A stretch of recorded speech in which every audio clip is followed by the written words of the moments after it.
BYU football is back. The Cougars opened up the 2025 season with day one of spring ball. It was a wrap on Thursday. The media got to see about the 20 minutes or so, the closeout day one of spring practices that took place at the Student Athlete Building. And there's a lot of excitement for this BYU football team in 2025. I'm Mitch Harper with KSLSports.com, and I was at practice, got to see the team in action for the first time this season, and a lot of familiar faces. I mean, that's one of the things that stands out with this BYU team in 2025, and one of the reasons why many believe this could be a team that contends for the Big 12 championship in 2025 is the returners. Jake Retzloff, he's back. LJ Martin, he's back.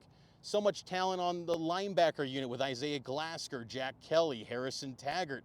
They're all back. And then you add Utah transfer Keanu Tanavasa on the defensive line, Andrew Gentry on the offensive line, Anisi Purcell, Tausilia Kana from Texas. Got to see all those guys today, supporting, wearing BYU blue and white for the first time in their college careers. But it's a pretty talented football team at first glance, and long road to go between now and when they're kicking things off against Portland State behind me on August 30th. But a really good-looking team early on. But, it's day one of spring ball. Not much to write home about in terms of groundbreaking plays. I thought the most noteworthy observations during the, observation period for the media was on the defensive side. Josh Singh, a defensive tackle heading into his senior year, he got a pressure on Jake Retzloff from the interior of the defensive line. I thought that was noteworthy considering defensive tackle, aside from Keanu Tanavasa, is a question mark for BYU this season. And remember, Singh was a guy that got some significant snaps in that win against Colorado in the Alamo Bowl less than 2 months ago. Also, Carson Toujay, son of former BYU football player and assistant coach Garrett Toujay, he got a pressure on Trayson Bourguet. I thought that was noteworthy too.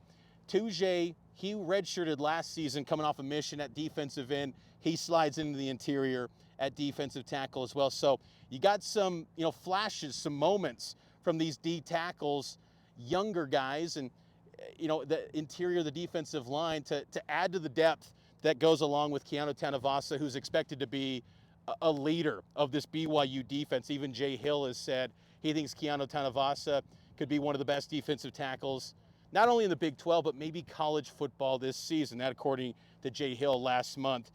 We got a glimpse at McKay Hillstead, who's now sporting the number 3 uniform number instead of 15. Last season we saw Hillstead in fall camp. He was primarily operating with a third or fourth team offense in and out.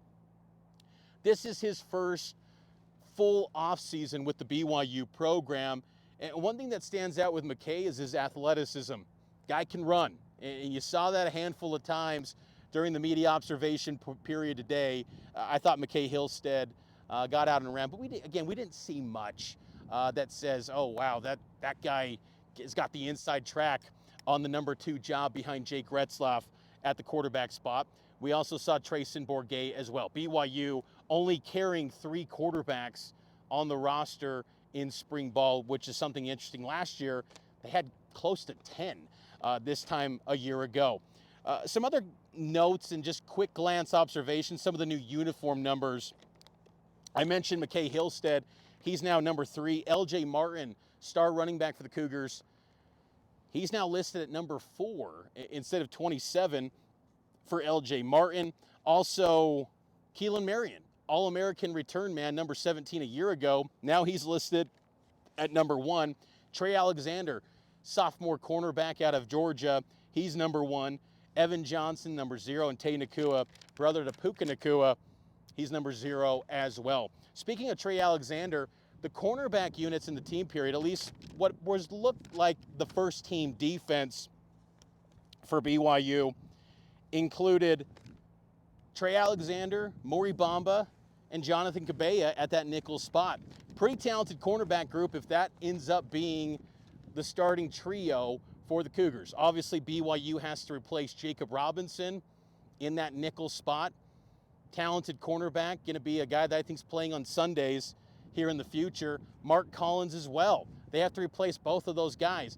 getting back Maury Bamba with a medical redshirt was significant to this group because it feels now like everything locks into place. And Bamba still has a small sample size, small body of work, but he had career highs in many stats a season ago and really closed out last year, like the rest of this BYU team, on a high note in the bowl game with some of the plays that he made in that victory over the Buffs. But Cabella caught my attention, same with Trey Alexander, getting that first team look, at least today, in the media observation period. Also, BYU safety Tanner Wall, who's entering his 5th season with the program, he pointed out when asked by a media member who were some players that are standing out to him at cornerback, and he pointed out Cabella. Cabella's a really talented player. I don't know if many Cougar fans know much about him yet. Sophomore player, had some underrated snaps a season ago when you kind of go back and watch the games from 2024. He played in some significant game on the line spots and got opportunities to play.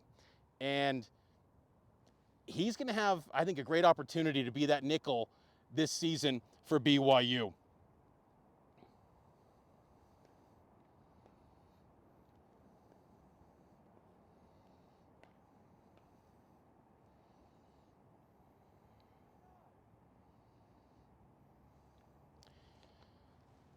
But primarily in day one, I think some of the big things that really kind of caught my attention is just getting a glimpse of the personnel, seeing these new faces, seeing this collection of talent on the field together. You know, even though there's so much returning talent, as I noted, it's still a new look group.